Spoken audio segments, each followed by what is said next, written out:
This is one of the most effective non-surgical treatments for a pinched nerve in your neck. Things like a herniated disc or spinal stenosis can put pressure on the nerve roots in your neck, causing pain, tingling, numbness, or weakness that can spread into your shoulder, arm, or even your fingers. One treatment that may help is an epidural steroid injection. First, the doctor numbs the skin to keep you comfortable. Using live X-ray guidance, a thin needle is carefully positioned near the irritated nerve root. A small amount of contrast dye is injected to confirm the needle is in exactly the right place. Then, a mixture of a powerful anti-inflammatory steroid and a local anesthetic is delivered into the epidural space surrounding the nerve. The steroid helps reduce inflammation and swelling, relieving pressure on the nerve. Sabi niya, yun daw pinaka-effective, isa sa pinaka-effective na approach para nagkaroon kayo mga spondylosis, mga neck pain, upper back pain, lower back pain, kasi naipitan kayo ng ugat. Or sa pinched nerve, as I've already discussed in some of my videos. I-injectionan mo ng steroids. I-epidural mo, padaanin mo sa spine para malocate mo yung actual nerve na namamaga.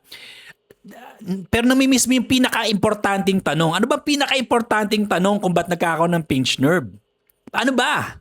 Ang pinaka-importanting tanong is bakit siya nauipit to begin with?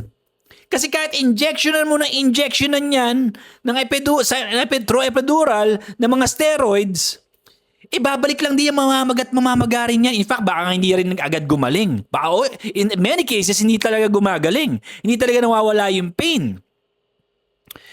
Kasi hindi nyo pinipinpoint saan ba talaga nang galing, ano ba yung root cause, ano ba yung pinanggalingan, bakit ba naipit to begin with?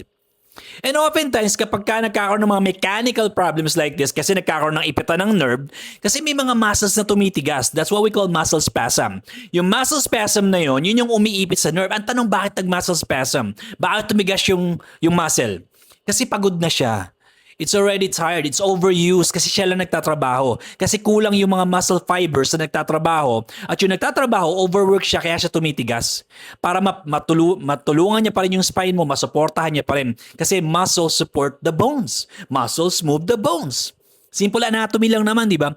Hanggat hindi mo nasasagot kung ano yung root cause, kung bakit naipit yung ugat, kahit injection na mo siya, kahit uminom ka ng sakatutak ng gamot, Arcoxia, Durobion, vitamin B complex, Tramadol, at kung ano-ano pa.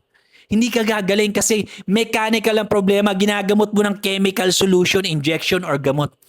Pangalan pala magkaiba na, kung di ka ba ng bobot kalahati, doktor ka pa man din. Nagagets ninyo? Hindi kayo gagaling sa chemical solution when the problem is mechanical. Kung mechanical ang problema, that mechanical din ang solution. Mekaniko ang sagot. Nagagets ninyo? How do we fix that? We provide the mechanical treatment sa clinic namin.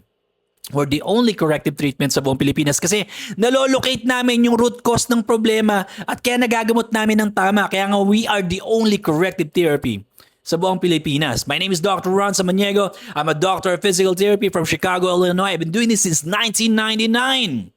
You will be in good hands pag pumunta tayo sa clinic. So come check us out.